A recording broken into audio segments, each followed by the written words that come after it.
Second वाली exercise में बेटा हम लोगों ने चेक करना है कि जो हमारे इवेंट्स हैं वो इंडिपेंडेंट इवेंट है या नहीं है। इंडिपेंडेंट इवेंट हमारे कौन से हो जाएंगे जो आपस में रिलेटेड नहीं रहेंगे, उसका एक पे दूसरे को लेना देना नहीं है। तो probability of A and B किसके इक्वल हो जाएगा? Probability of A multiplied by probability of B के इक्वल हो जाएगा। Probability of A and B will be equal to probability of A multiplied by probability of B के equal हो जाएगा। For example assume करते हैं दो बच्चे दोनों पास हो जाएंगे। एक का पास होना दूसरे का फेल होने से, दूसरे का फेल से पहले का पास को ले देना नहीं है। एक ने पढ़ाई करी दूसरा पास हो गया, कोई प्रोबेबिलिटी नहीं है इसकी, तो हमारे दोनों पास हो गए। ए एंड बी किसके इक्वल होगा? Probability of A multiplied by probability of B के इक्वल आ जाएगा। ये लास्ट क्लास में हम लोगों ने कंडीशनल प्रोबेबिलिटी पढ़ा था। Probability of A given B बेटा किसके इक्वल होता है? Probability of A and B upon probability of B. अगर दो इवेंट हमारे इंडिपेंडेंट हो जाएंगे तो probability of A and B probability of A multiplied by probability of B divide by probability of B के इक्वल होगा। प्रोबेबिलिटी ऑफ बी कैंसिल हो जाएगा, जिससे probability of A given B probability of A के equal आ जाएगा। This will only happen when the two events are independent. Similarly probability of B given A will be equal to probability of the B. पहले मैं बोल रहा probability of A given B, A की probability जब B already हो चुका है, अगर इन इवेंट्स इंडिपेंडेंट है तो किसके इक्वल आ जाएगा? वो डायरेक्टली प्रोबेबिलिटी ऑफ ए के इक्वल आ जाएगा। और probability of B given A events अगर इंडिपेंडेंट है तो किसके इक्वल होगा? प्रोबेबिलिटी ऑफ बी के इक्वल हो जाएगा। हम लोगों ने फॉर्मूला पढ़ा है probability of A union B गर्व कितना होता है? A plus B minus A intersection B. अब अगर इवेंट्स हमारे इंडिपेंडेंट होंगे तो ए एंड बी को हम कैसे लिख सकते हैं? Probability of A multiplied by probability of B, probability of A as it is. इन दोनों में से अगर हम कॉमन क्या ले सकते हैं? Probability of B 1 minus probability of A आ जाएगा साथ में।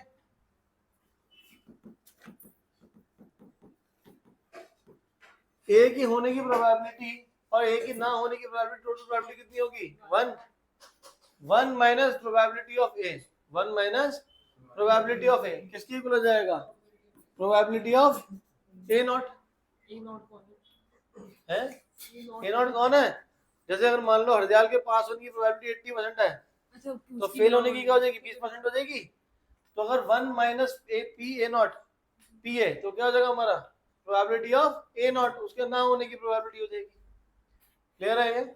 सिमिलरली इसी क्वेश्चन में ए यूनियन बी जो है हमारा किसके होता है बेटा? A plus B minus probability of A and B. Events हमारे इंडिपेंडेंट है। इवेंट्स अगर इंडिपेंडेंट होंगे तो ए एंड बी हमारा किसके हो जाएगा? Probability of A into probability of. ऊपर हमें इन पहले इन दोनों में कॉमन लिया था, अब अगर हम फर्स्ट एंड थर्ड में कॉमन ले लें तो क्या कॉमन आ जाएगा बच्चे? Probability of A 1 minus probability of B, और ये वाला पार्ट यहाँ पे आ जाएगा प्लस प्रोबेबिलिटी ऑफ बी। तो जगह probability of A multiplied by 1 minus probability of B किसके लिए? Probability of B not plus probability of B आ जाएगा। क्लियर है ये? डाउट इसमें? पक्का? ऐसे ही हमारे पास बुक में एक क्वेश्चन है जहां पे आपको प्रूव करना है कि probability of A union B 1 minus probability of A not multiplied by probability of B not के इक्वल है। पुराने में 546, नए वाले में पेज नंबर 421, वहां पे आप क्या बोल रहे हैं? एग्जांपल नंबर 14 में probability if the A and B are two events that are independent, then the probability of the occurrence of at least one of them, at least one of them का मतलब क्या हो जाएगा? A union B, मतलब A होगा या B होगा, मतलब A और B, that is A union B। किसके इक्वल प्रूव करना है? 1 minus probability of A not multiplied by probability of the B not हो जाएगा हमारा। तो इसको प्रूफ कैसे करें? इक्वेट कर दें? नहीं, तो हमारे पास probability of A union B, probability of A plus probability of B minus probability of A union B के इक्वल हो जाएगा ए इंटरसेक्शन आएगा, A intersection B. Events independent है, तो इसका मतलब probability of A multiplied by probability of A plus इन दोनों से क्या कॉमन है? Probability of D P. क्या बच जाएगा यहाँ पे? 1 minus probability of A, probability of A, probability of B multiplied by probability of. बढ़िया, हमें क्या प्रूव आ रहा है? यही करना है? नहीं, हमें क्या करना है? 1 minus probability of A not be not. तो जो स्टार्टिंग में प्रोबेबिलिटी ऑफ ए लिखा हुआ है, इसको हम कैसे लिख सकते हैं? 1 minus P A not plus probability of B multiplied by probability of A not. Second and third, इन दोनों में से कॉमन क्या है बेटा? Probability of A not. तो इसकी जगह से ए नॉट कॉमन ले लूंगा मैं, तो यहाँ क्या बच जाएगा? 1, ये प्लस यहाँ माइनस है, तो साइन चेंज हो जाएगा, माइनस हो जाएगा। यहाँ पे क्या आ जाएगा? प्रोबेबिलिटी ऑफ बी, और 1 माइनस प्रोबेबिलिटी ऑफ बी किसके हो जाएगा? Probability of B not. यही हम लोगों को प्रूफ करना था। सो ए यूनियन बी को इवेंट्स अगर इंडिपेंडेंट है तो 3 पार्ट बन जाएंगे उसके। क्या बन जाएगा? A plus B multiplied by A not. फिर नीचे क्या है हमारे पास? Probability of A multiplied by B not plus B. और यहाँ तीसरा केस क्या आ गया हमारे पास? 1 minus probability of A not and B not. Clear है ये चीज? नेक्स्ट, इसी के ऊपर आप देखेंगे पेज नंबर 546 पे एंड 545 और 420 नए एडिशन में। एग्जांपल नंबर 13, वो आपको क्या बोल रहा है? Prove that if E and E are independent events, then so are the events E and F naught। आपके पास बोल रहे हैं कि E and F independent event है, तो probability of E and F किसकी हो जाएगा बेटा? Probability of E multiplied by probability of F। अगर ये इंडिपेंडेंट है, so are the events E and F naught। कौन सा इवेंट है हमारा? E and F naught। Probability of E and F naught को किसके इक्वल प्रूफ करना है बेटा? Probability of E multiplied by probability of F naught। यही प्रूफ करना है ना? अब प्रूफ कैसे करें बेटा? जो प्रोबेबिलिटी ऑफ E है, E की प्रोबेबिलिटी को हम कैसे लिख सकते हैं? Probability of E and F naught plus probability of E and F। कैसे? वेन डायग्राम में 2 इवेंट बनाओ, एक E है और एक हमारे पास F है। This is E, this is F। ये बीच वाला जो पार्ट है, ये हमारा कौन सा पार्ट होगा बेटा? E एंड F है। ये वाला जो पार्ट है हमारा, ये कौन सा होगा हमारा? E एंड F naught होगा। और जब दोनों को कंबाइन करूंगा तो पूरा E बन जाएगा मेरे पास। तो लेफ्ट वाला हमारा कौन सा हो जाएगा? E and F naught। ये राइट वाला सेंटर में कौन सा हमारा? Probability of E and F, दोनों के इक्वल। मुझे क्या प्रूफ करना है? E एंड F naught, ये वाला दिखाना है मेरे को। तो इसकी प्रोबेबिलिटी किसके इक्वल हो जाएगी बेटा? Probability of E and F naught is equal to probability of E minus probability of E and F। अब इवेंट्स हमारे E और F आपस में क्या है? इंडिपेंडेंट है। इंडिपेंडेंट का मतलब क्या हो जाएगा? Probability of E into probability of, क्या कॉमन है दोनों में से बेटा? Probability of E। क्या बच जाएगा? 1 minus probability of 1 minus probability of F कितना हो जाएगा?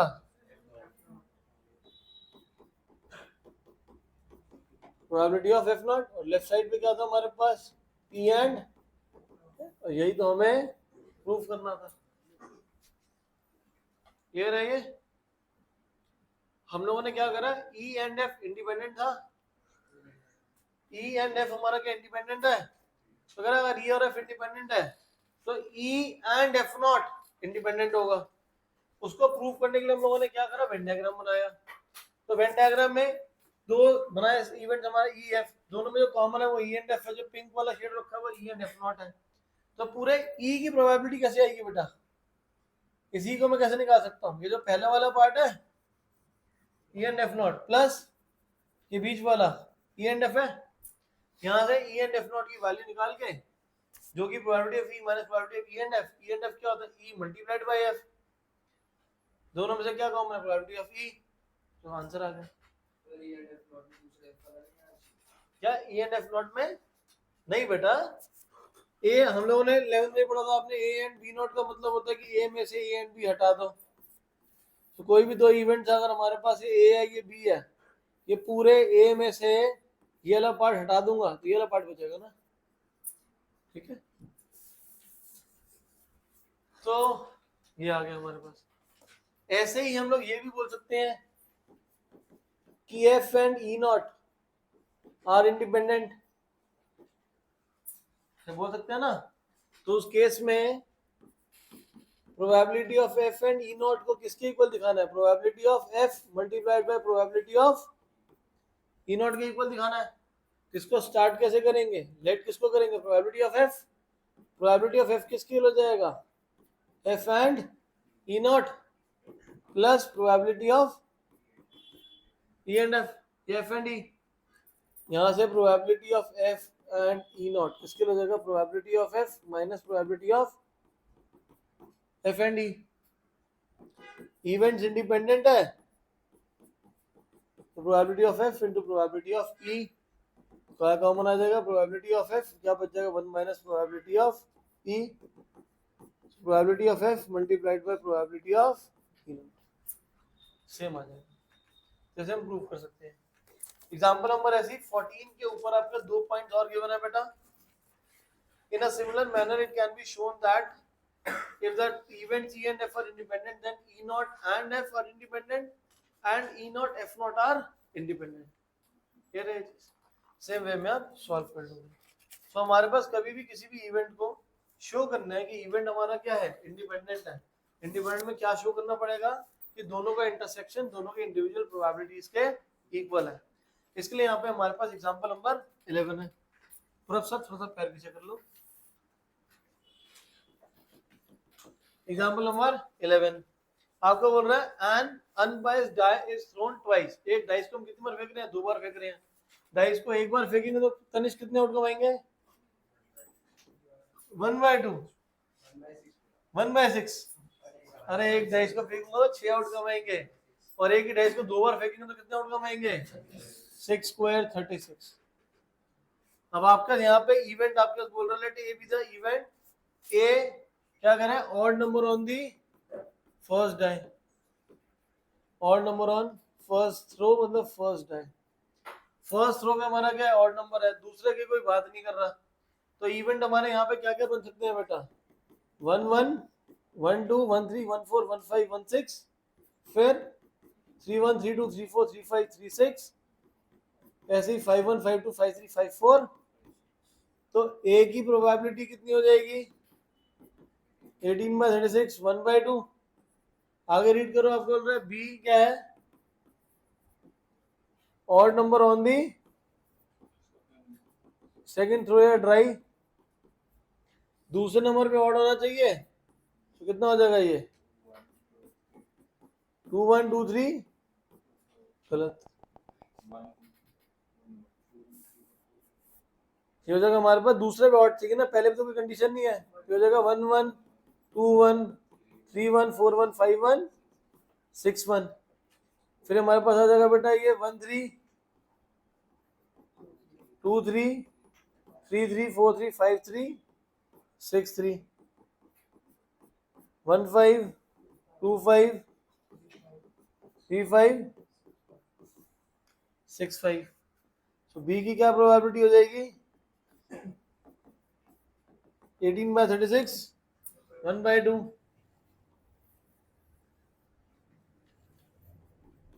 इंडिपेंडेंट इवेंट चेक करने के लिए हमें शो करना है कि probability of A and B, probability of A multiplied by probability of B के इक्वल होगा। LHS क्या है इसका? Probability of A and B. A क्या है हमारा? Odd on the first, B क्या बोल रहा है? Odd on the second. तो प्रोबेबिलिटी ए एंड बी का मतलब क्या हो जाएगा? फर्स्ट डाई पे ऑड नंबर, सेकेंड डाई पे भी ऑड नंबर। तो हमारे पास हो जाएगा बेटा 1 1 1 3 1 5 3 1 3 3 3 5 5 1 5 3।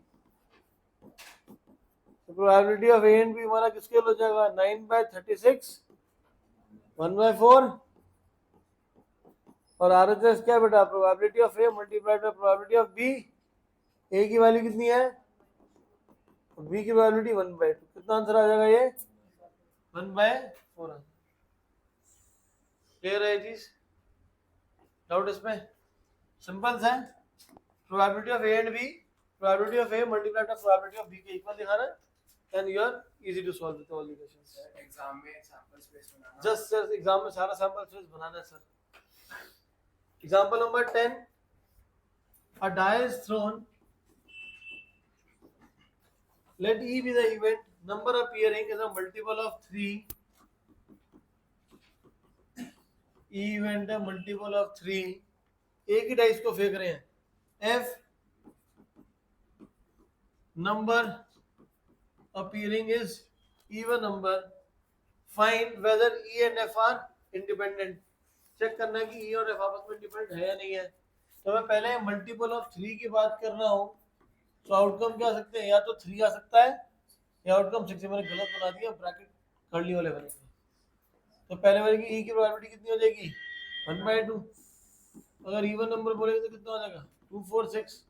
इसकी प्रोबेबिलिटी कितनी है? 3/6, मतलब 1/2। क्लियर है? गलत, ऊपर वाला गलत है। ऊपर कितना होगा? 2/6। कितना हो जाएगा ये? 1/3। हमें यहाँ पे चेक करना है probability of E and F is equal to probability of E multiplied by probability of F। LHS की अगर मैं बात करूंगा E and F का मतलब क्या है कि हमारे पास मल्टीपल ऑफ 3 दैट इज 3,6 है, और इवन क्या 2 4 6 है। तो हमारे पास क्या बचेगा यहाँ पे? सिर्फ एक ही ऑप्शन बचेगा, दैट इज 6। तो प्रोबेबिलिटी कितनी हो जाएगी? 1/, प्रोबेबिलिटी ऑफ E 1/3 है, प्रोबेबिलिटी ऑफ F 1/2। तो कितना आ जाएगा ये? दोनों तरफ सेम आ गया, 1/6। क्लियर है? ये पेपर साल देने हैं, ध्यान दो ना फिर।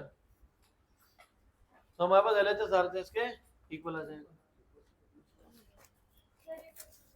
ये वाला पहला बोल रहा है E मल्टीपल ऑफ 3 है बेटा, तो 1 से 6 में मल्टीपल ऑफ 6 कौन से होते हैं? 3 और 6, तो 2 नंबर हो गए। टोटल नंबर कितने हैं? 6। तो 2/6 प्रोबेबिलिटी 1/3 हो गई। F क्या बेटा? कि नंबर इवन है। इवन नंबर कौन सा होता है? 2 4 6। तो मतलब 3/6, इसकी प्रोबेबिलिटी कितनी होगी? 1/2 हो जाएगी। E एंड F को हमें क्या दिखाना है? E और F को इंडिपेंडेंट। इंडिपेंडेंट कैसे दिखाते हैं? E and F probability of E multiplied by probability of F के इक्वल आ जाएगा। LHS की वैल्यू अलग निकाली, RHS की अलग निकाली। E एंड F कैसे निकाला? दोनों में से देखो कॉमन किया, 6 नंबर है ना, तो 6 होगा, तो 1/6 हो जाएगा।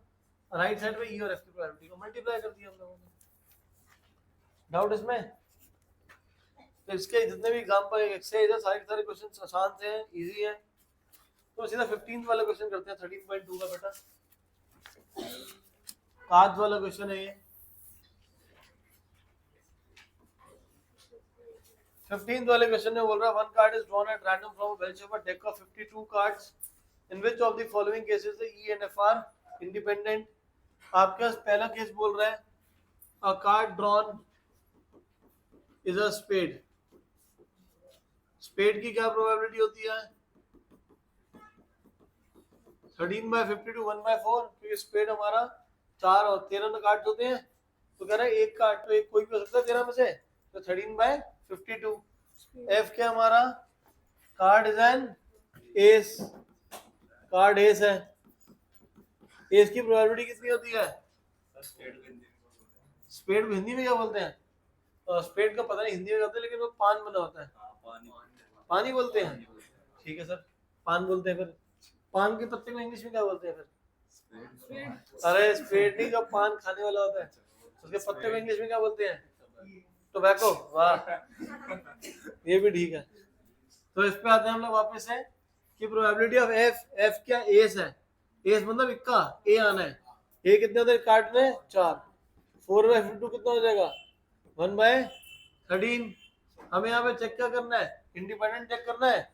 इंडिपेंडेंट चेक करने के लिए मुझे शो करना पड़ेगा कि probability of E and F, probability of E multiplied by probability of F के इक्वल है, ये हमें शो करना है। एलएचएस पे अगर हम बात करें तो एलएचएस में हमारे पास क्या है? Probability of E and F है। ई एंड एफ, ई का ई कौन सा इवेंट है? स्पेड। एफ क्या है? एस। ई एंड एफ मतलब स्पेड भी हो और एस भी हो, एस भी और स्पेड भी हो। तो स्पेड में 13 कार्ड होते हैं, उसमें एक ही एस होता है, तो उसकी प्रोबेबिलिटी कितनी हो जाएगी? 1/352 कार्ड होते हैं ना सर। भाई क्या रहा है? ई एंड एफ का मतलब होता है स्पेड एंड एस, ठीक है। आरएचएस में आप कह सकते probability of E multiplied by probability of F. Probability of E की वैल्यू हमारे पास कितनी है? 1/4। एफ कितना हमारे पास? 1/13। कितना आएगा? 1/52। सर इवेंट्स क्या हमारे? इंडिपेंडेंट है। क्लियर है चीज? सेम है, बाकी आप खुद सॉल्व कर लेंगे। 11th वाले पे आइए।